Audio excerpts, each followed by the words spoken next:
It's a terrible football show, all right? I want whatever you guys are smoking right now. Come on, Shane. OH. Damn. OH. Oh, baby, yeah! Shane, I swear to God. Welcome to a terrible football show. That's my quarterback and my teammate, man.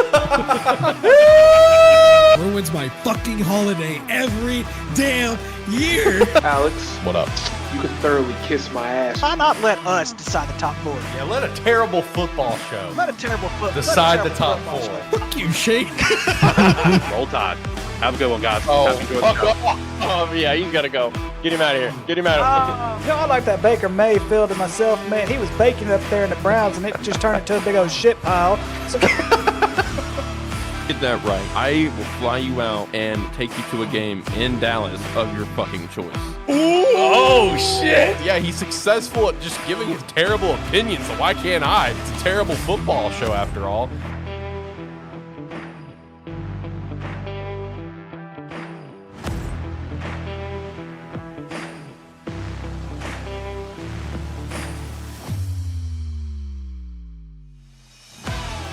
Welcome to the Terrible Football Show, episode DeMarcus Ware, episode 94. Hopefully you're having a phenomenal day today.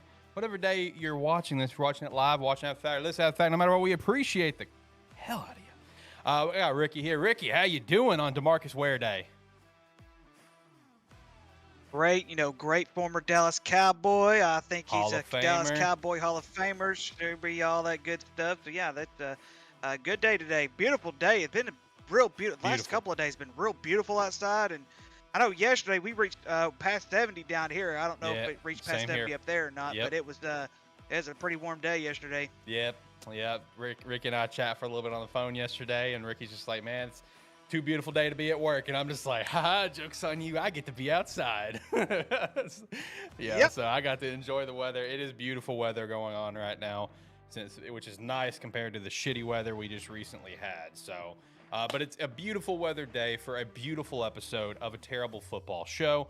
The Super Bowl is set. It's the Super Bowl no one wanted, but it's still going to be a good game. That's all that really matters at the end of the day. But it's the game that no one wanted.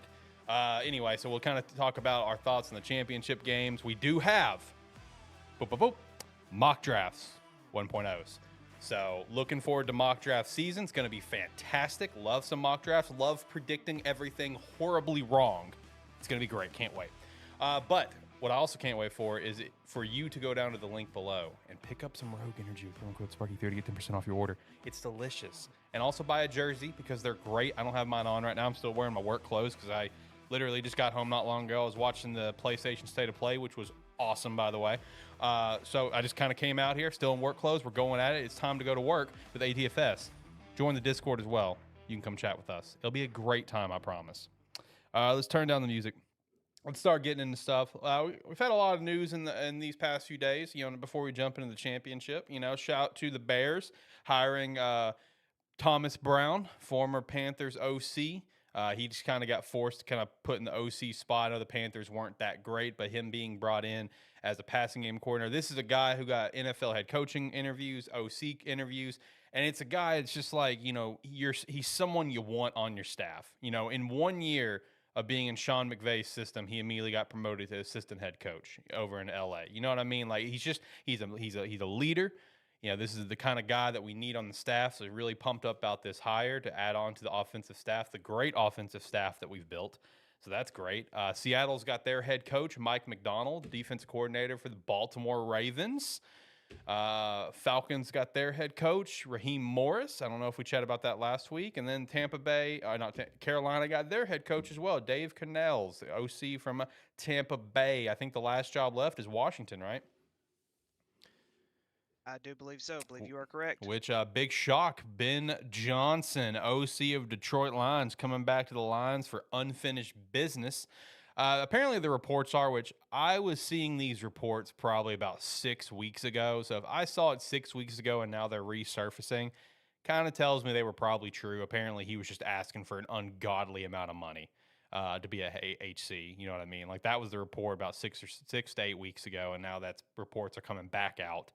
now that he's turned down jobs from Seattle and Washington. He also said, apparently the reports are he just wants to win a Super Bowl. So that kind of indicates he doesn't think he can win one in one of those locations, which is definitely fair for Washington. You got to have.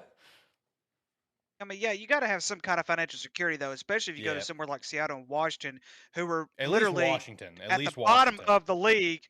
Who were do what now? At least Washington, Seattle, they weren't too bad. They have a good foundation. You know what I mean? But Washington, whew, different story. But both teams were dead last and next to last with as far as defensive rating goes last year. So they were both pretty bad as far as the defensive side goes.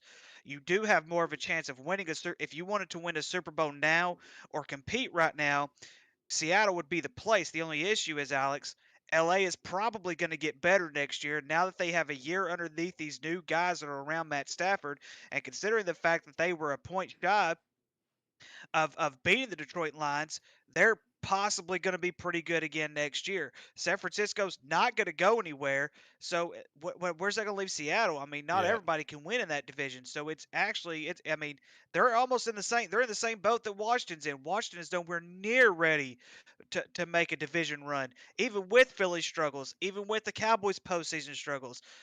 They're not ready for that next level yet. It's not even close. Yeah, and honestly, man, even though I'm obviously a Chicago Bears fan, seeing this news, I'm so pumped for Detroit. You know what I mean? Because I just want to see Detroit succeed.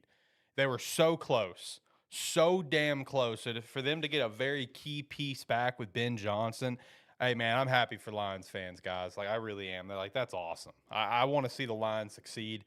It's a beautiful thing to see the turnaround for this team. And with that, let's jump right into it. Let's jump into the championship games, the NFC championship game. Detroit blew a big lead, man, 17 points up going into the second half. There was a lot of questionable calls in that second half of going for it and stuff. But, the thing is, that's just how this Detroit Lions team plays. That's how Dan Campbell plays. And I know there's a side of it of, you can't always go for it. Sometimes you got to make the call, just kick the field goal, whatever. That could have been 6 more points that they had. But you know what, man? That's what me and you are saying as people that are not fans of the Detroit Lions. The reception that I have seen from Detroit Lions fans is they are totally okay with what happened. Because while those calls could have maybe put them in a better position, those calls is what is this Detroit Lions team that got them there. To make the Lions relevant, being gutsy, carrying a wheelbarrow around in front of you all times. That's what made this team this team. So, honestly, man, I have seen very little negativity from Lions fans. At least that I've seen on my timeline. Everyone's just like, hey, it sucks that we went out that way, but you know what? We're relevant again. We are relevant, and we are relevant because of Dan Campbell. We are relevant because of this gutsy play calling. We are relevant because we carry a wheelbarrow around in front of us at all times and go for it on ridiculous situations. That works, and it's part of the game. So that's been the interesting thing for me this week is seeing the media and seeing non-Detroit Lions fans rip this man apart, and I totally understand why. But it's just it's real interesting to see the Lions fans react to it, where it's just like, this sucks. But you know what? Hey, I still trust this man 100% because he got us to where we are. He made us relevant. So that's been the interesting thing for me. What about you? What are your thoughts on that? What are your thoughts on everything I just kind of talked about with the Lions fans and kind of how they're feeling about it? I mean, they should feel good about it. I mean, it gives them some kind of hope, and they haven't had hope in forever. True. And so, I mean, and that's usually something that good that comes from a football program, which, like I've said many times on the show, the Detroit Lions for many years were the Vanderbilt of the NFL. Yeah. They're irrelevant. They have not made any good drafts. They haven't made any good trades. All of a sudden, the last 4 or 5 seasons, you started to see this Detroit Lions program start to slowly build up to what they are now. A lot of people scratched their head whenever they got rid of Matt Stafford for Jared Goff because everybody's like, well, Matt Stafford going to LA, he went to Super Bowl in LA. Oh, great. They made the right choice by doing that. Where at the same time, Jared Goff is still trying to build. And then all of a sudden, it just took a few more draft picks, a few more years of development. They took their time, they were patient, and now they've got a very, very good program. They've got a defensive player named Aiden Hutchinson who is a fantastic player. You've got several key Still players, mad and at Jacksonville. should I mention a rookie? Should I mention a rookie named Jahmyr Gibbs, Yep. who I wish I was drafted with the Dallas Cowboys. Please let me draft with the Dallas Cowboys, please. Because I said it last year. If you don't get I can't remember the other guy's name on the top of my head. If you don't get him, get Jahmyr Gibbs. And what did they do? They got Mozzie. Anyways, now they're into my Dallas Cowboy rant. But I hate that they got put in that situation where It opens the media to I just trash hate them. they got exactly, and the Mhm. media just needs to shut up on this.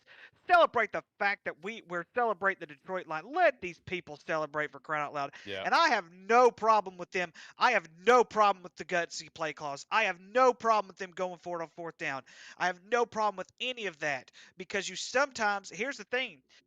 He's in a situation where it's damned if you do, damned if you don't. Yep. Guess what happens if they win that ball game? He gets a lot of praise from the media. Oh, good gutsy call going for it on fourth down. But since he lost, oh, you shouldn't have gone for it. So it's like, make up your damn mind already. I'm still rooting for the Detroit Lions team. Um, I, and next season, I don't know if they're going to win the division as easy as they won it this year. I've got to see, what moves is Green Bay going to try to make to surround Jordan Love. We know Jordan Love has had very good success as of late, and he's just going to get even better. We got to see what Minnesota's going to do with Kirk Cousins because we saw, Kirk Cousins playing quarterback. They won. I mean, they were starting to come back. They were starting to win.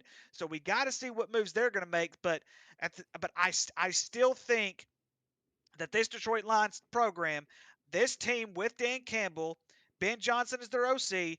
I think they can come back and try it again next year. And there's no harm, no foul on it. I think they're at least gonna compete next year. 100%. Because another important thing to note in all this is not only did they get Ben Johnson back, they got Aaron Glenn back, defense coordinator, who was also getting HC interviews as well. So, I mean, you're bringing the whole band back together. You know what I mean? Now you just need some good free agency moves. You need some good drafting, which honestly they've proven they can do. I mean, like they've been nailing it. I mean, past 2 years alone, right? They have nailed it on their first round draft picks. Okay, like year before, Penei Sewell and Jameson Williams. Okay, nailed it on both. This past year, everyone shit on them for these picks because of the positioning of the picks. Like you're saying, Jamar Gibbs and stuff, great pickup there. But like, let's be honest, I think everyone was shocked that he got drafted at 12, and then they draft Jack Campbell, who I loved so much. And I even had him as a first round grade, and they draft him at 18? No one saw that coming, right? But the thing is, it's so great about their drafting approach. They are drafting guys that they just like and fit their system. So honestly, spoiler alert, every single prediction that we're going to make for mock drafts this whole mock draft season, in my opinion, Lions are going to be the hardest one to predict. They are going to be the hardest one to predict. Because I was looking at mine earlier. I feel good about my pick for him, and I feel like this is the player they're going to look at. But man, it's just God bless. They could look at so many players that would go early third and end up being a superstar. Yep, I agree. No, I mean, it is a damned if you don't, damned if you do kind of thing. I mean, because it's the same thing. The only time that I fully will stand my ground and all right, you probably should have kicked the field goal was against your Cowboys when they made the 2 point, right? Got penalized and then got moved back even further back and still went for it. That was a case where I probably would after the penalty, you know what I mean? I probably would have kicked the field goal and tied it. You know what I mean? Yeah. That's the only one. The ones they did this game, one of the things that I came across is people talking. It's if we would have kicked the field goals and still somehow lost, I understand point wise we would have technically been ahead, but if we would have lost, I would have felt worse about that than how I feel now of the fact that at least we're consistent in our play calling and going for it. Which that's also some things that I've come across. That's one thing players love is that they just love a coach that's going to be consistent. He's going to stay the same. That's Dan Campbell, man. So I mean, it does suck for the Lions. You hate to see it, but at the end of the day, it's just they collapsed in the second half. The defense collapsed. I mean, like, you can blame it on those calls all you want, but this is a team game. You know, there's two sides to it. Defense collapsed, and the offense couldn't get the job done either. In the second, it's a team game, guys. You know what I mean? Because it's like, it's funny. One random example. Now, granted, I think everyone on planet Earth that watches football can agree it was a massive blown call. But it's like, you know, I saw like the little interview with like Barstool and Jared Goff earlier this year where they talked about bad calls, and they talked about the NFC Championship game, Rams Saints, and they asked Jared, would he ever apologize to Saints fans? He's like, oh, no, absolutely not. And he was joking. He's like, I mean, was it called pass interference? No, it wasn't pass interference. You know, just memeing about it. But his argument also, which is a very fair argument, they had a chance to score in overtime. They didn't score. They did. You know, so I mean, it's the same thing here. It's like, while they could have kicked field goals here, at the same time, the defense didn't stop the 49ers. It's a team game. So sucks the Lions. I mean, kudos to the 49ers. Kudos to Mr. Irrelevant Brock Purdy, the game manager. That conversation's gotten real loud. Kudos to him. He's setting himself up for a very, very large contract. So happy to see on that front. But yeah, NFC Championship game, great game. Just hate to see how it ended. I was very upset watching it. I felt the pain for the Lions, man. I did. And then over on the other side, AFC Championship, Chiefs come out on top over the Ravens, man. Ravens just didn't show up. It's that simple. Did not show up. No. And I was, and that's the thing. I was surprised, there was only 3 points scored in the entire second half. It was a defensive juggernaut, which is something I love. I love defensive juggernaut games. One of my favorite defensive games that I've actually seen in person was, oh gosh, what year was that? I think it was 2013. Maybe 2014. It was one of the years that Alabama came to Arkansas. I'd have to look it up. The final score was 14-13 Alabama, and the biggest reason Alabama won was because we miffed an extra point like badly. Like the holder didn't even catch the ball. It was so bad. Yeah. Anyways, and then of course that game we trying to remember who their receiver was that year. Big time receiver that Alabama had. We held him to 2 catches the entire game, and I'll remember the receiver here in a little bit. But because he like the big time receiver. What? Is it Calvin? No, it wasn't Calvin. It wasn't Calvin. It's further back than Calvin. Okay. And so further back than Calvin. Damn, what was his name? I'll get here in a little bit. But I mean, either way though, but it's like I love these defensive juggernaut games. And this right here though, it just proves to the fact that the Chiefs do not have to necessarily rely on their offense to score. And their defense has really, really stepped up in this postseason. Mm-hmm. I mean, it's so interesting because I, like many people, wrote the Chiefs off this year. I said there's just something wrong with this team. Something's not clicking with this team. Too many drop passes throughout the season. At times, I mean, you look at some of the teams they lost to. They lost to the Denver Broncos. They lost to the Vegas Raiders. Terrible teams that you would think, hey, I mean, I understand it's the NFL. Nothing surprised me, the NFL. But you get my thing. They were so inconsistent up and down this year that I didn't think they had a Super Bowl run in them, and here they are. They proved me wrong once again. So, shout out to that. But I hate it probably more for Lamar Jackson than I do anyone, because the fact is that Lamar Jackson, he's probably going to win the MVP, and well-deservedly so, but he still can't get past that grip in the playoffs. He has one, maybe 2 playoff wins in his entire career so far, and that's not what you want to be remembered for. Yeah, and I just pulled up odds for MVP favorite, and Lamar is still leading. Honestly, I thought that was going to change after that game. I really did. I thought we were going to see a big shift, but it's still like minus 8,000 that Lamar is going to win it. It's like, God, I would make that a little bit lower in my opinion. I feel like there are some other candidates to consider in my mind. But I will say, in terms of that game, I mean, like, I hate it for Lamar too, because it's like, it's the narrative, it's the same narrative about Lamar Jackson, that he just can't get it done. He's got this big contract, and it's like, it sucks for the Ravens, because starting next year, things are going to get very tough with them from a contractual standpoint, because that's when his contract that he signed is going to really start to impact the team's salary cap. So it's like going forward, it's like it's just Yep. going to get tougher and tougher for the Ravens to really compete and bring talent in. And when And that's any team though. That's it any team is. with quarterback situation because they're paying the quarterbacks most of the cap. Yeah, that's why so many teams want to try to capitalize as much as they can on these rookie deals, like what the 49ers are doing, making trades for like a Chase Young and stuff like that while you still have Brock on a cheap deal.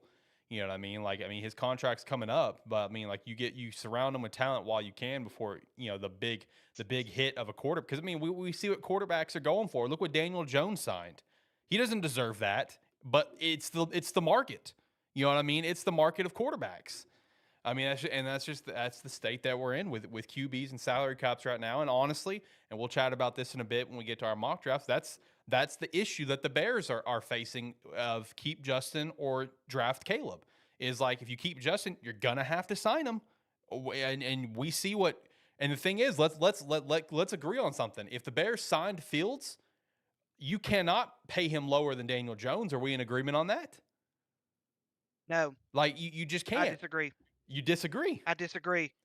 I disagree. Daniel Jones has been in the playoffs. Daniel Jones has actually shown very good success in New I York. disagree The with biggest that. thing when Look, I disagree with you on no, that hang one. on though. Hang on though.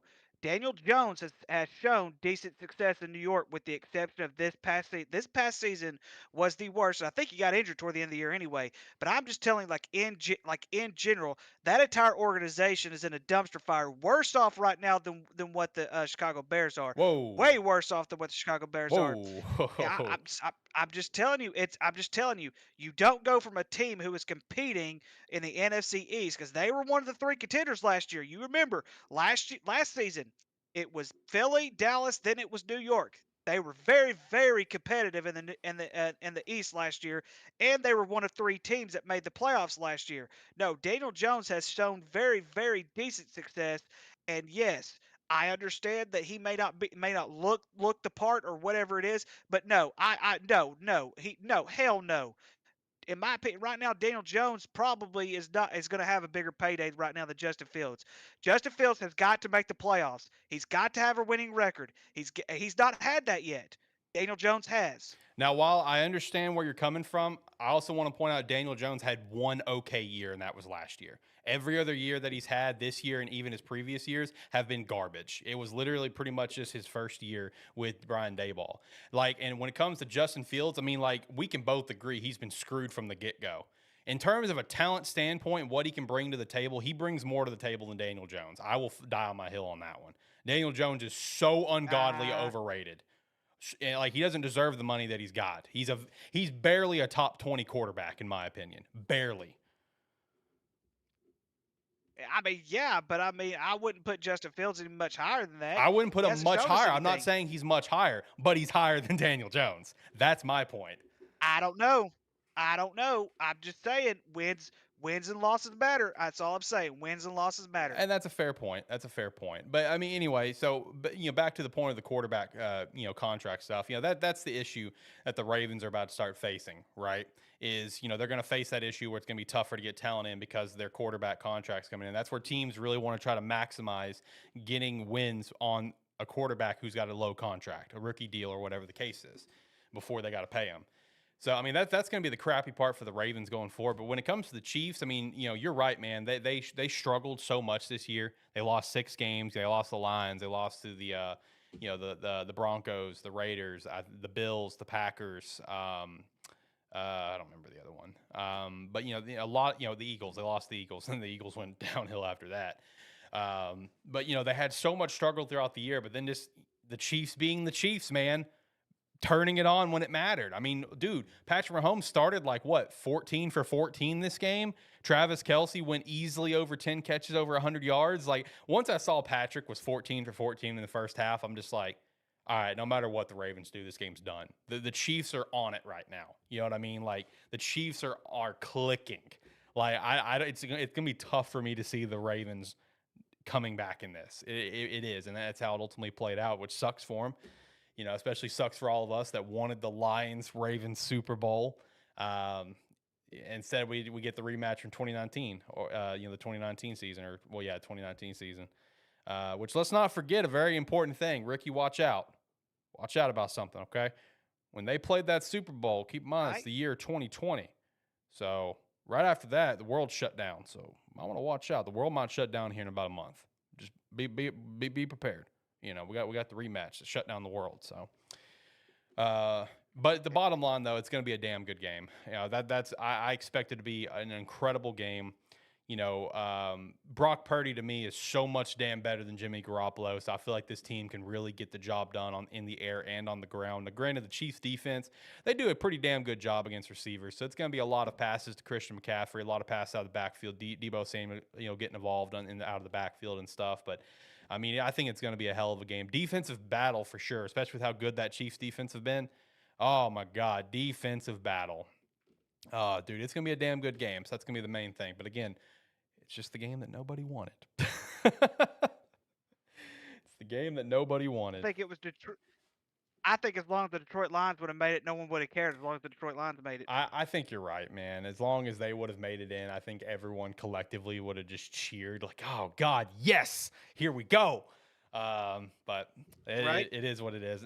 Mostly everyone's upset just because it's like they didn't want to see a Taylor Swift Super Bowl is ultimately what it was. It's fine. It's okay. It's whatever. So here we go. I got some stats pulled up for you. You ready for this? Yeah, hit me. All right. So, and just to be fair, I'm comparing their first 3 years because that's all Justin Fields had so far is 3 years. All right. Well, Daniel Jones is going to win in a landslide, but that's what I'm saying. He's got the stats to prove it. Justin Fields doesn't. yeah, but look at the team differences. Look at the team differences. I don't care. How can you not care when what you put on the field? When the Bears team last year was probably one of the worst teams to grace a field.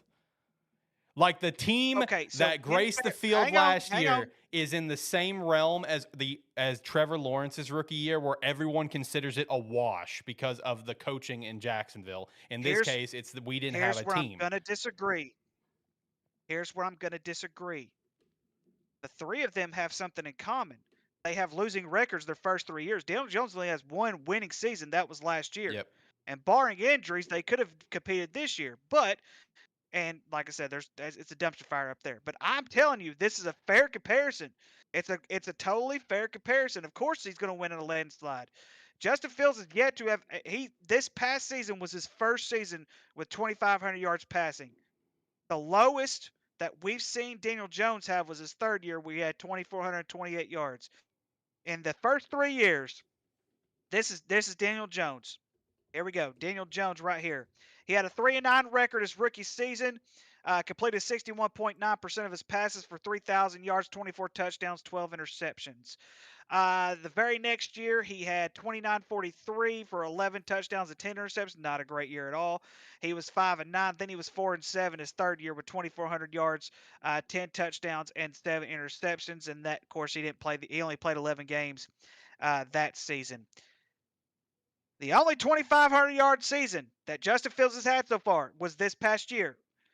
The only difference is he played 13 games. So and that was this year, rookie year. He had a 58.9% completion rate for 1,870 yards. He had 7 touchdowns, 10 interceptions.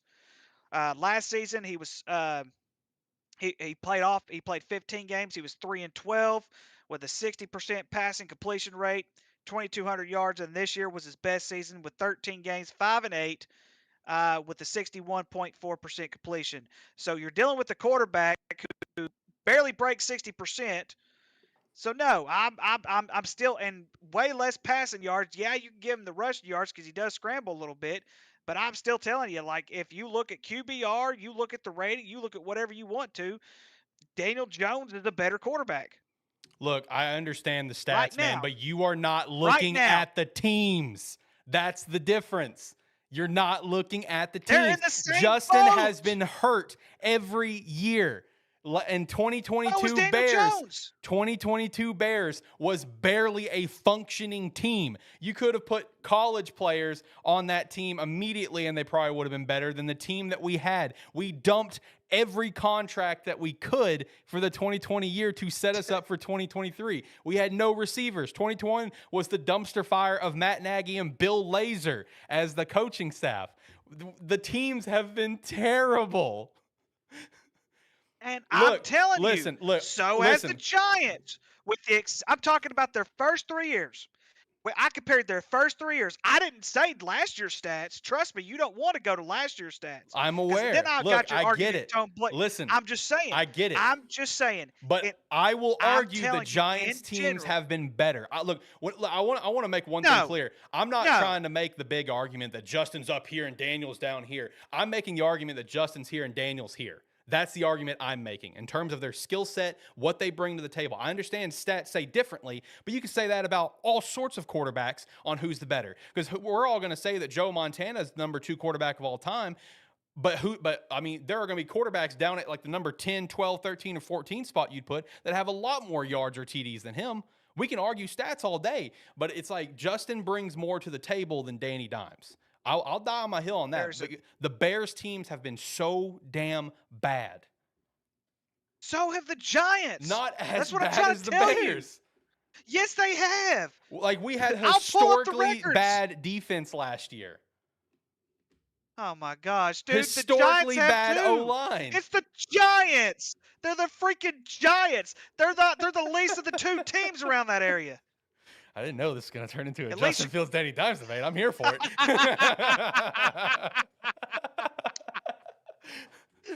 That's the beauty of ATFS. just You don't know telling what's you. coming. I'm just now. Let me say this clearly. I'm not saying Daniel Jones deserves the money that he deserves, That's fair. but I'm not paying Justin Fields Daniel Jones money. It's not happening. There's nothing. Listen, and I get it. I get it. But when you are an organization that is a dumpster fire plus, and for a quarterback in the NFL to get paid, they have to set a mark. They have to set their own mark. You've seen it from Tom Brady from the time he was in Tampa, not just Tampa. I'm talking about the New England Patriots at this point.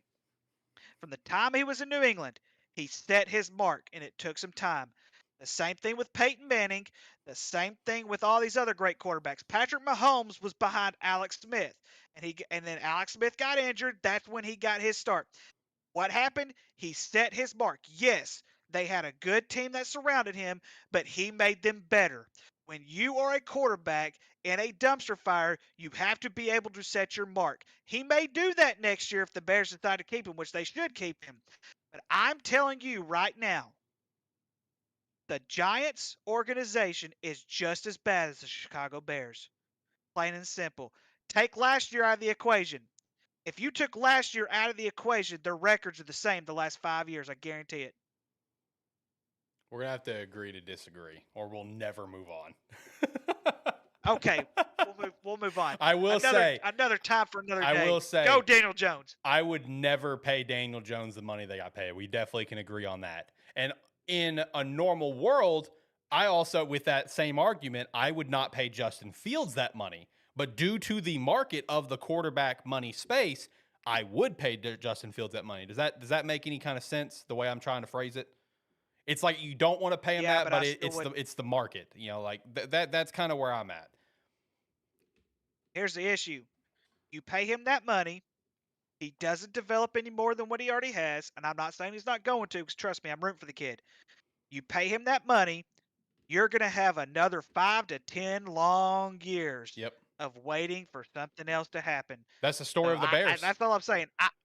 I'm not paying him. I'm not paying him that kind of money right now. Hey, keep in mind, the Bears don't even have a 4,000-yard passer. That's the story of the Bears, man. With the market that it is set today, you could probably argue he's worth 15 to 20 million right now, as far as a quarterback goes, just because of how the market works. That's backup levels, but basically. as far as like paying him, what? That's like backup levels, basically. Backup levels don't get paid that much. I mean, shit, Daniel Jones getting paid like 40 million, 45 mil. What are you talking about? He's not a backup. He's a starter. I know, but that's 45 mil for a mid-range QB. But last year he did so well. He was a mid-range QB last year. He wasn't top 10 last year. I disagree. He was not top 10 last year. I'll say top 20, sure. He was not top 10 last year. No shot. He was nowhere close to when we did our player rankings last year. We only did top 5s then, but he wasn't even in the conversation. I'll give you that much, but even then, it's still he made the playoffs, and hey, he won a game in the playoffs. Gotta give him that much. They won a game. It's a team game. Oh, good God Also, Almighty! shout out He to still Tyler. won. Shout out to Tyler. Tyler's in the chat. He still won. Tyler says that Danny Dimes is a franchise QB, but he also says that Fields. Thank you. He says Fields is also a franchise QB, and Chicago needs to keep him. He also made sure to shout out the Brotherhoods. Shout out to the Brotherhood, baby. Go Hawaii. I'm telling you right now, if they pay him the kind of quarterback money, then guess who else? Danny Dimes is going to be getting paid a little bit more. I'm just saying. I'm not paying him like I'm paying that they're paying Daniel Jones. They ain't touching that Not contract. happening. They ain't touching that contract. Let's the pay Not cut. happening. Giants ain't touching that pay cut. That contract. They ain't touching it. They ain't paying him more. they ain't paying not him right more. now. They're not. They ain't touching that. He wins a Super Bowl. You'll be saying otherwise. He'll be winning Super Bowls in Madden. All right. Well, with all that, let's jump into mock drafts because obviously the Bears is kind of a hot topic in this whole thing with Justin Fields. Let's jump to mock drafts. Before we move on, Daniel Jones was number 6 at QBR last year. So there you go. Yeah, 1 rating. Okay, he's still not a top 10 QB. Hey, I'm just All saying. things I'm across just saying. the board, hey, baby. QBR. It's important. QBR is an overall rating of a quarterback. That is a very, very good statistic. It is, but there's a lot more to it. He was number 6. I'm just saying. I'd put him at my 15th best. You said he went top 10. 15th. 15. Also, I told Tyler, me and Tyler, we were talking about your Mountain West team, that you got to have a Mountain West team. Tyler thinks that you should be a fan of the Fresno State Bulldogs because at least they can stay competitive. They can stay competitive in the Mountain West. I thought you'd be a Lobo guy, but he's just like Lobo stinks. I'm just like that's true. Yeah, I can't root for anything in Mexico. It's just not happening. Or New Mexico at that. I can't do that. So Fresno State could go be to your a different team. Conference. Could be your team, I Fresno don't know State. about that. So they're about to be inconsistent the next couple of years. So I mean, they fair. can't pay all that Well, what money these about bigs just going are with the paying. basic answer and going Boise State? You get a blue field. I hate Boise State. All right, fair enough. I do want to visit. I do want to visit the Boise. I do want to visit Boise, Ohio. I do want to go to one of their games and see the blue field. I do want to do that. Yeah, I mean that's fair. There's a lot of cool ass fields out there.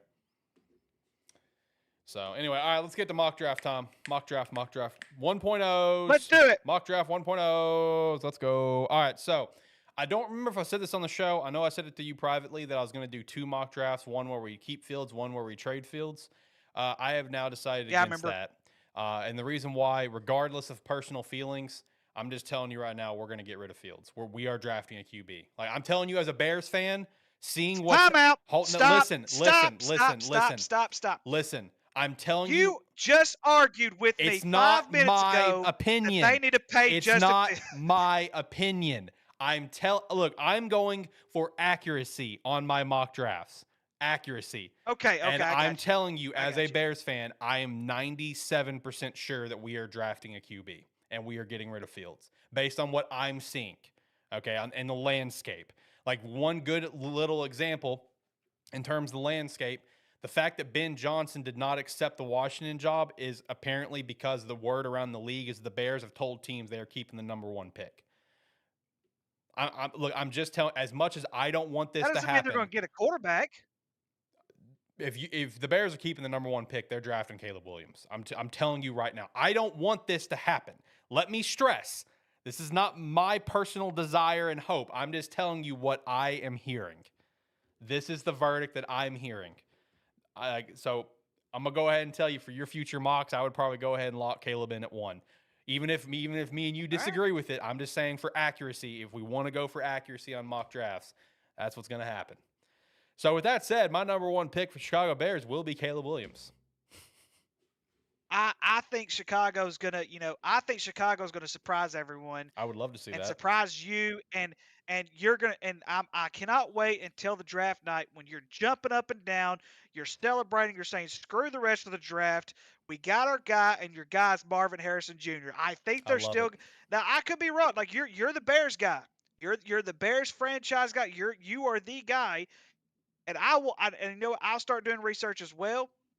But I think if they're going to, if they need to believe in Justin Fields, and I'm telling you, this is one of those situations. You've got to get this guy. You've got to get Marvin Harrison Jr. I'm telling you, he's going to be a beast in the NFL. I I'm agree. going to hope Chicago is going to do the unthinkable. They're going to shock the world. Marvin Harrison Jr. Man, I really hope so. I keep replaying the whole dumb draft day movie in my head where the Browns traded up to 1, going to draft Bo Callahan, and then they end up drafting Vontae Mack anyway and running with the QB Yep. they already had. I'm praying we have that happen, and it's just a movie fairy tale. Because I want to see Justin with this coaching staff, man. This is one of the best coaching staffs assembled that the Bears have probably ever had. Like, this is one of the best offensive coaching staffs, legitimately. I'm not even joking. So I would love to see it, but man, just all signs that I've seen, all signs that I follow with all the Bears insiders and reporters up in Chicago, all tells me it's going to be Caleb Williams. So anyway, second pick for me, I'm going to go a little bit of a surprise here with Washington. I'm not going to go Drake May. I'm going to go Jaden Daniels. Jaden Daniels is getting a lot of hype right now for top 5, and honestly, I think depending on who they hire as HC, I think Jaden is going to potentially be that guy that's going to go to Washington and be their guy. It's going now that one. My opinion on that could change once they hire their head coach. But right now, I'm feeling Jaden Daniels to Washington. So you and I agree on this, and here's the reason why, and this is this is why I think if Chicago passes up on Caleb Williams, this is the reason why I think Washington's going to pick Jaden Daniels up. I'm going to tell a small story real quick. Magic Johnson is a part owner in this Washington organization. I don't know how much power he has as far as draft goes or anything like that. But if there's any kind of say-so that he is facing a very, very similar situation than when he faced in L.A. I think it was the 28. I need to look it up, but I think it was the 2018 draft when they drafted Lonzo Ball. He wanted De'Aaron Fox.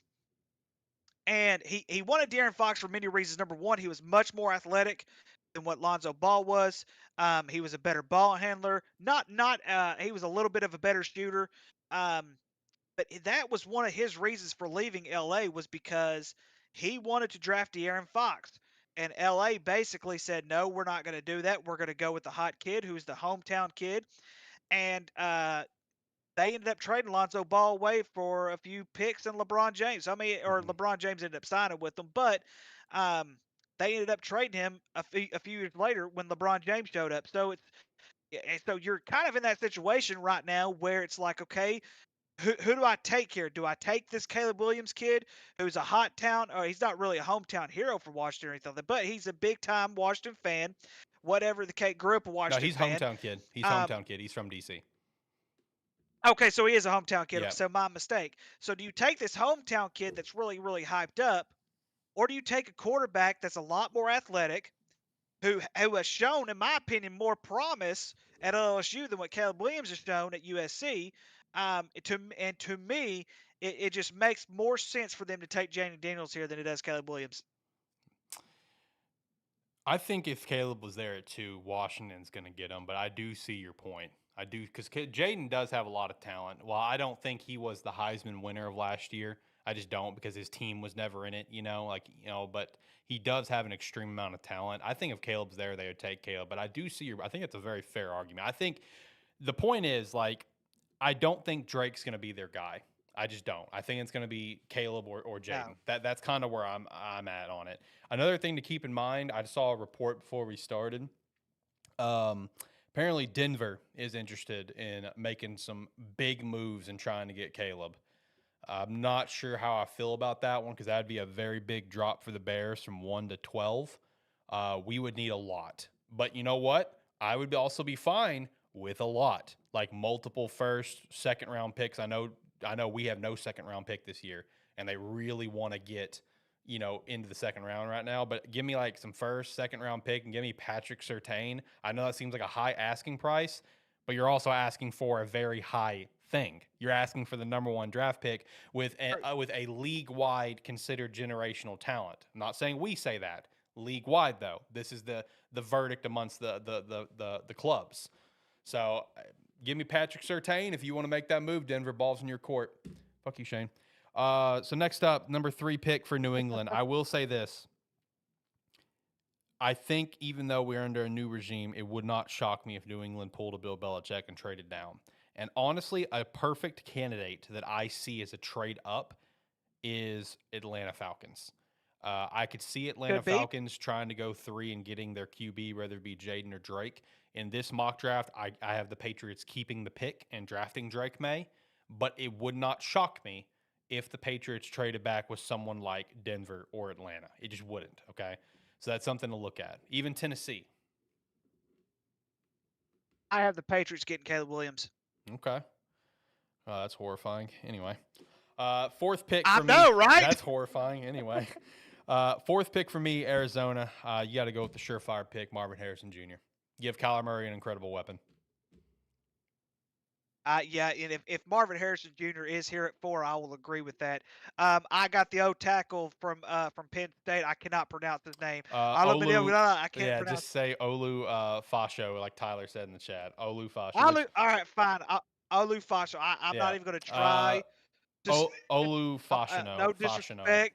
I'm gonna go ahead and say it right now. There's a lot of names in here I'm gonna butcher.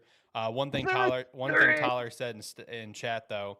Tyler said Rick Washington picked hometown and fan in the first round in 2015 with Haskins. I don't see them taking Caleb. That's a good point. I forgot Haskins was from DC and a Washington fan growing up, so I forgot all about that. But I would say in terms of a talent standpoint, I consider Caleb more talented than Haskins. So that's the one difference here. But that's neither here nor there. Anyway, 5th pick. This is going to be an interesting one, man. I went back and forth a lot on this pick. Jim Harbaugh's first pick as the Chargers head coach.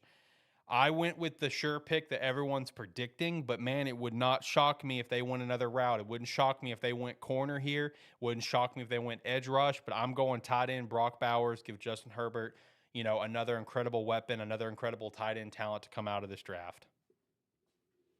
Yeah, you and I have the same pick. I also have Brock Bowers. All right, 6th pick, the Giants, another one where I went kind of back and forth. I could see them getting Joe Alt. They need to protect Daniel Jones, but I'm giving him a weapon. I'm giving him an explosive weapon. Giants, Malik Neighbors. I like it. I've got Malik Neighbors going a lot later than this though. You're going to be shocked at this pick because you and I just had this argument. I've got the Giants taking Drake May.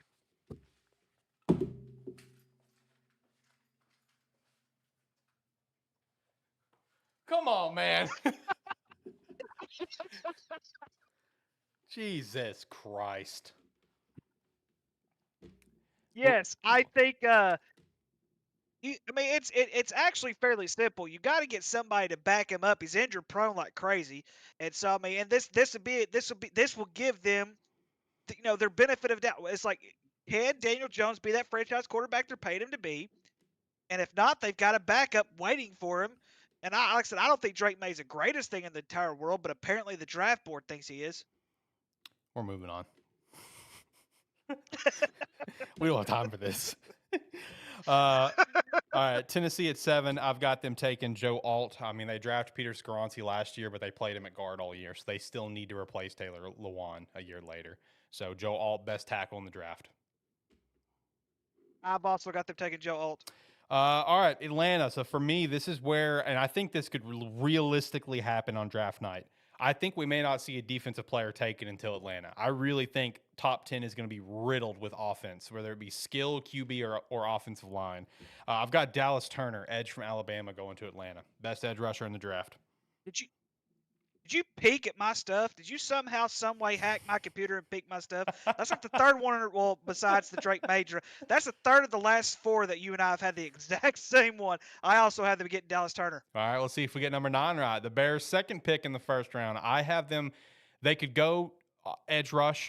They could. And, you know, if we sign a big name wide receiver in free agency like a Calvin Ridley or Mike Evans, if they hit the market, then I don't see us getting a receiver here and going edge rush. But right now, I do have them getting a receiver. I have them drafting Romeo Odunze from Washington. That's a very, very good pick, and I almost went that way. I did go the edge rush. That's I fair. got them getting. I can't pronounce it. His last name is Latu from UCLA. Oh yeah. You know, Latu is one of the better edge rushers this draft too. Him, Verse, and Turner, man, all three of them are the top of the top right now. 10th pick for the Jets. I have them trying to protect Aaron Rodgers. Olu Fasho, whatever. I probably should. I probably will change this, but I've got them getting Romeo Duns, the wide receiver from Washington. Nothing wrong with that pick. All right, my 11th pick, Minnesota. I've got them drafting cornerback Terrion Arnold from Alabama. I also have them getting Terrion Arnold from Alabama. All right, 12th pick, Denver. Now, here's where I might be a little bit different because Jerzon Newton, not sure how to pronounce his name, sorry, defensive tackle from Illinois is considered the top of the top in terms of your interior D lineman this year. I got Denver pulling a little bit of a fastball in this one. I got him going Byron Murphy II, defensive tackle from Texas. Feels like a Sean Payton kind of guy. You know how Sean Payton loves his D linemen. Loves them. Drafted them all the time in New Orleans. Yeah. I like Murphy here. But I think they can wait on him. I don't think they need to reach that far. I think Murphy's going to end up going top 20, but it's later. I think it's like he'll go in like the 15 to 20 range. I'd say I don't remember him going that high as far as some of the mock drafts I've seen. Maybe I'm wrong. I do have them getting you're the first guy that you talked, Jerzon Newton from Illinois. 13th pick, Vegas. I have them getting Kool-Aid McKinstry. Kool-Aid. I did too. Yeah. Just because it's the name. Yeah. Just because it's the name. It's Kool-Aid. Yep. Saints. I have them getting Newton, defensive tackle from Illinois. I have them getting J.C. Latham, offensive tackle from Alabama. That's a good pick. I like that one.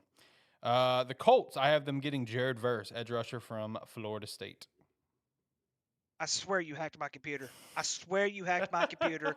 You hacked my computer. You looked at my draft board. Let's see here. No, I'm kidding. Jared Verse. I also have them get Jared Verse from Florida State. All right, Seattle cornerback Nate Wiggins. I have them also getting a cornerback, but I got them getting Cooper DeJean from Iowa. That's my next pick to Jacksonville, baby, because I want to see him in Jacksonville. Let's go. I do have a good pick for Jacksonville, but I have them getting an edge, Chop Robinson from Penn State. Okay, that's a good one. That's a good one. Also, before I forget, because I totally forgot to mention it earlier, shout out to Minshew Mania making the Pro Bowl, baby. Let's go. Anyway, I saw a lot of people saying this has got some big Tyler Huntley energy. No. Gardner played all year. Let's say this. Gardner played all year, and the team was close to the playoffs. Yes, he did. Yes, he Tyler did. Huntley was stupid. You and I both know we were rooting for him. Anyway, so yeah, Cooper DeJean for me for Jacksonville. I love Cooper DeJean so much. Love him so much. I cannot wait to see where this kid goes. For 18 for the Bengals, I have them getting Mitchell, cornerback from Toledo.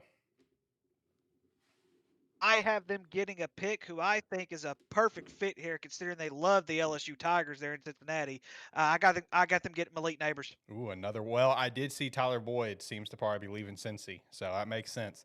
And T. Higgins is due up for a contract, so that could work. Yep. That could work. 19, the Rams' first round draft pick since 2016. Since they drafted. Has it been that long? Yes. Since they drafted Jared Goff with the first overall pick, they have not had a first-round draft pick. Insane. Wow. I know. So I think cornerback is a way they could go here. I have them getting offensive tackle, though, J.C. Latham, because most of the best corners have now been taken in my mock draft. So I've also got them taking an O tackle, but I've got them taking your boy from Oregon State, Talise Fuega. That's my next pick for the Dolphins. I thought did the Dolphins have the next pick? Oh, no. Well, no, it's my next pick for the Steelers. I misread the team. So, but he is my next pick, but for the Steelers. I've got a Marius Mims going to the Steelers from Georgia. So for Miami, I have Tyler Guyton, offensive tackle from Oklahoma. I've got Cameron Kitchens, safety for Miami. For next one, which would be the Eagles, I have them sticking to true Eagles capacity and drafting Amarius Mims from Georgia, continuing to make the Philadelphia Bulldogs. Yeah, that could be a definitely possibility. Wouldn't surprise me. I've got them getting Nate Williams from Clemson. I'm sorry, Nate Wiggins from Clemson. Texans, I have them getting the edge rusher who has fallen way too far, and that is Latu, edge from UCLA. I have them getting a receiver from Florida State, Keon Coleman. You will, okay. Next up is what? The Cowboys? Yeah, so for the Cowboys, for me, I have them getting offensive tackle. Get you guys build some trenches some more with Jordan Morgan, offensive tackle from Arizona. I could possibly see that, but I went a different direction. I got them getting Kingsley Sumateria from a BYU. Okay, all right. For the Packers, I have them getting Graham Barton, offensive, interior offensive lineman from Duke. I think this is the kind of guy that fits that Packers offense. Yeah, he would be a good fit. But I got them a guard. I got them Troy Fatanu. I can't pronounce the name. Yeah, Troy Fatanu. Troy Fatanu is actually my next pick with Tampa Bay, which also shout out to Baker Mayfield for making the Pro Bowl as well. Yeah, and I'm going to root for Baker Mayfield so much. I really believe that he needs to get paid next year. Yep. But they also need to think about rebuilding at that position. I have them getting Michael Penix Jr. Ooh, okay. Interesting. I will go ahead and say this now, unless something drastically changes. I do not have Penix Jr. anywhere near my first round, as well as Bo Nix. Neither of them are not first round grades for me. I don't have Bo Nix in my first round. Yeah, Penix. My issue with Penix I'm trying to look at it from accuracy, not my own personal opinion, My issue with Penix is injury history. He's only completed I think one season, and this was his past season, maybe two. I think both Washington seasons he actually finished the season, but every other season it's ended with injury. So I think with that and age, I think teams he'll be lucky to go round 3. As much as I hate that for him.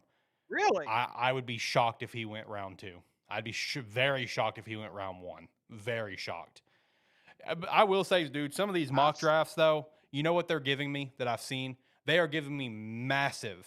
Was it 2022 draft? Was that the one where Kenny Pickett got drafted, or was that 2021? It's 2021. Okay. No, that was. I think it's no, that was 2022. okay. Yeah, because he played. Yeah, he played it. Yeah, this year was the second. This past year was the second season. Mock drafts right now are giving me massive 2022 vibes of quarterbacks, where everyone has everyone had Sam Howell and Malik Willis potentially going top 5. And obviously Kenny was taken at 20, and the next quarterback wasn't taken until the 3rd round with Desmond Ridder. I'm getting the same vibe because I've seen Bo Nix crack into the top 10. I've seen J.J. McCarthy go as high as Minnesota. I have seen Michael Penix Jr. in the first round, and these are 3 guys I do not see cracking the first round. Could that change with combine and pro days? Yes, but as of right now, I don't see it. I just don't see it.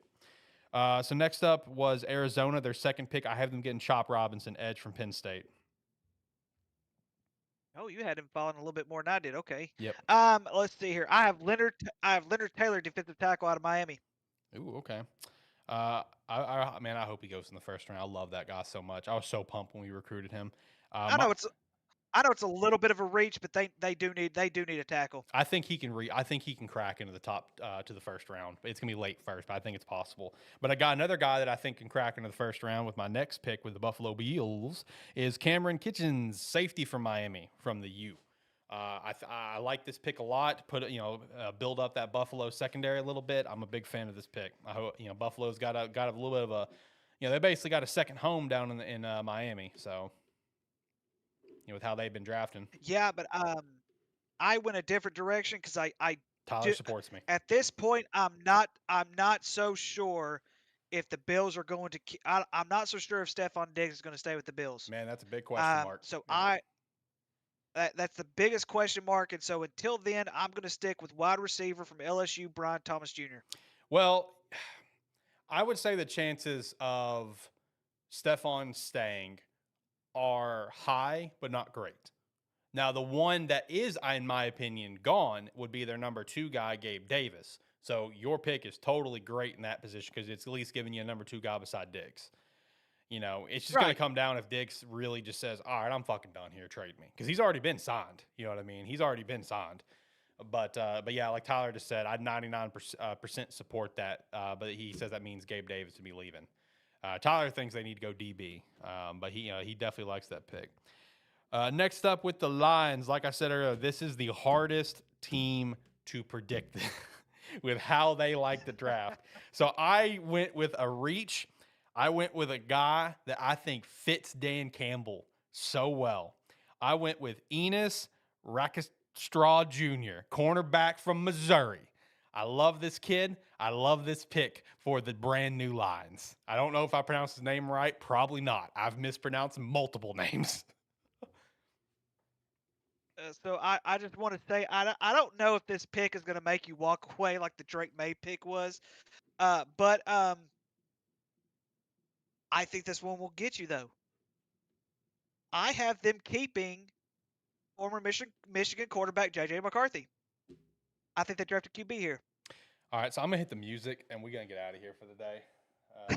All right, guys. I really appreciate you guys watching and listening to the show. You guys are fantastic. But I think we're going to have to get out of here. I think I got some fish waiting for me inside, so I'm going to go in and eat.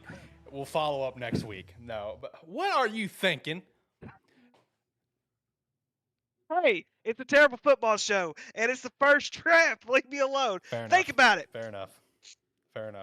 I'm just saying. Now think about it. So think about it. You just said it yourself that this is the hardest one to do. Why is that? Because we don't know what they're gonna do. I just thought, why not keep the home state hero? He just won a national championship at Michigan. He's a fairly good quarterback. Why not draft a quarterback to learn underneath Jared Goff? He can't play forever. I think Jared Goff has legitimately another solid 6 years in his body, dude. You're probably right, but guess what? How long did Jordan Love wait behind Aaron Rodgers? 4, 3. So I mean, yeah, that's fair. I'm not saying he's gonna take a starting spot, but I'm just saying right now at this pick. I mean, think about it. I mean, what else? Green Bay's done it twice, so I guess I can't critique it. Is there anything? Right? Is there any position right now that you just got to say, man, they're desperate to get one of those? No, because they're basically already set. I mean, yeah, it would help to beef up the defensive line a little bit because they did have a little bit of trouble against San Francisco, punching in, and pressuring what's his name, Brock Purdy, and Purdy was able to beat them. I mean, they couldn't stop Christian McCaffrey very well, but they still did decent on him. But I'm just saying, in general, there's nothing desperate right now about the Detroit Lions. It's all about building the future for them right now because the present time they're fine right now. They just need to start building a little bit on the future on the back end. Why not get a quarterback that could possibly do wonders with them? I'm not saying that I'm going to keep him there, but I'm just saying I got to the point like you were, and I'm like, I don't know what to do here. Here's J.J. McCarthy. Well, out of all the quarterbacks that would be available at that spot, J.J. would be the best pick from an age standpoint. Because, I mean, I really think you can get if you wanted to treat it like the Green Bay situation and have the guy set for 3 years, like they did with Aaron, like they did with Jordan, both of those seem to work out fine. Then you don't want to get a guy like Bo Nix who's already 24 or Penix Jr. who's already 25. You know what I mean? By the time they'd be to play, they'd be 28 years old. Your opinion, do you think Bo Nix cracks the second or third round? Yes, 100%. I think it'll be more third round. See, I'm leaning more towards second, but yeah, a third round is probably going to be the best fit. Honestly, again, I said I wouldn't draft a quarterback in the first round last year. And here's my prediction on the QBs. Out of all the big name QBs, the big three, and then the next three being JJ, Bo, and Michael. Michael's gonna be the last one to get drafted. We'll see. You're probably right. You're probably right. Just because of the injury thing. That's the only reason. He'll get drafted. I saw someone talk about where it's possible he could go undrafted. I don't think that's going to happen. He will get drafted, but I think it could be a day 3. I think he could be a day 3 draft. So 4 to 7. So We'll see. Watch Jerry Jones draft him. Have 4 quarterbacks on the roster. All right, let's finish up real quick so we can get you on your way. Next up, we got Baltimore at 30. I have them getting Kamari Laster, cornerback from Georgia. And I believe that's 31, isn't it? Is that pick 31? No, that'd be 30. I have 31 on my list. Weird. Oh, wait, then again, yeah, it's weird. Yeah, because I had them 31, then I had the Chiefs 32. Weird. Hey, what'd you get for Baltimore? Okay, yeah. Then again, when I did my draft, this was last week. So yeah, this was last okay. week. All right. Kamari Laster. So I had Kamari Laster going here. Okay. So for the 31st pick, so I used PFF, which I guess they've made their thing free again. So shout out to that, the greedy bastards last year. I know what happened. Kansas City. I had Kansas City at 29 last week. Whenever I did mine last week. Okay. So yeah. my 31 was San Francisco. Oh, okay. All right. So my 29 was the Kansas City Chiefs. Your 29 was the Detroit Lions. Yep. So that's where it got picked. Okay, so I'll reveal my pick here in a minute. Go ahead. So for me, I had 31. Kansas City was the pick, and that's just based on how PFF had it. I'm gonna be honest. Spoiler for next week, I have Kansas City winning the Super Bowl, so they'd be the 32nd pick. But either way, so Kansas City here at 31. I have them beefing up the receiving core. You got to throw it to someone else besides Travis Kelce. Kadarius Toney is a shit show. Sky Moore wasn't bad in his rookie year, but he's still a rookie. I have them getting a guy that can maybe replace what Tyreek Hill was. I have them getting Troy Franklin from Oregon. Ooh, I forgot about him. Oh, that's a good pick. That's a really, really good pick. I've got them going to Donnie Mitchell at a wide receiver out of Texas. I had them looking at Xavier Worthy as well. I think one of the Texas receivers could slip into the first round, if not both. It's gonna be good regardless. But yeah, so that means my 32nd pick would have been the Ravens, who actually got moved up. So that's what it is. Okay. Yep. So for me, my 32nd pick was San Fran. I have been getting Braylon Trice, edge rush from Washington. Keep beefing up the defense, baby. Yeah, and I would have to redo this whole entire thing again because, like I said, I did mine like last week. So this was the order that gave me. This is definitely going to change because of the fact is that if there's a better player than Jeremiah Trotter Jr. out of Clemson, I think the Ravens go after that player instead. But we'll see. I like Trotter a lot. That's a guy I could see being a Dan Campbell guy. They already got their linebacker, though. Hey, could be. They got Jack Campbell already. So, it wouldn't shock me if Dan Campbell really tried to get Cooper DeJean, man. Just really make it those Iowa roots. You know what I mean? Already got Jack Campbell and Sam Laporta last year. Go trade up, get Cooper DeJean, baby. I'd love to see Cooper in Detroit, man. That'd be awesome. That would be awesome, man. That's anyone who wears an Iowa Hawkeye uniform is a Dan Campbell guy. Yep.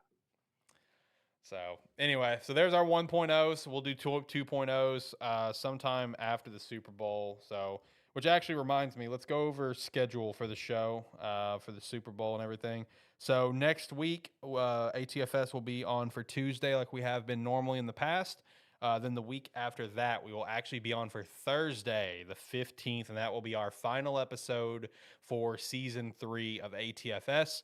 We will plan to take the last 2 weeks off of February, and we will kick back off March 5th on Tuesday, and we will run Tuesdays in March for Season 4 of ATFS. We're going to have a new coat of paint. It's going to be great. Can't wait. So that's our upcoming schedule. So shout out to that. Make sure to be here. We'll probably do some more mock drafts. I would say probably starting on Season 4. We'll just do the one mock draft for season 3 to end off. I'd probably say sometime in March we'll probably be having player rankings as well. We did that last year where we put our top 5 players per certain positions and stuff. So we'll look forward to that. So I think we'll go ahead and wrap things up. I know you got somewhere to be. I have fish waiting for me inside, and I am hungry as shit. So I'm going to play the music. Ricky, any last thoughts you want to say before you get out of here? Y'all have a good week. Enjoy the Pro Bowl. It's going to be fun. Shout out to Gardner Minshew, baby. Minshew Mania running wild in Orlando. Love to see it. And Baker Mayfield. Let's go, baby. All right, so if you made it all the way to the end, we appreciate the absolute hell out of you. Make sure to come back next week, and then, like I said, week after that, we'll be on for Thursday, and then it's into season 3, man. It's been a hell of a year, been a hell of a football year, hell of a season for ATFS, and I'm so pumped up for season 4. Got a new coat of paint coming, got some funny ideas, some cool ideas to help enhance the show a little bit. But yeah, if you made it all the way in, we appreciate the absolute hell out of you. Make sure to like, comment, subscribe, be a friend, tell a friend, follow the podcast if you're listening to the audio version. Do all the things that are down in the description below. Until next time, guys, have a good one. Bye.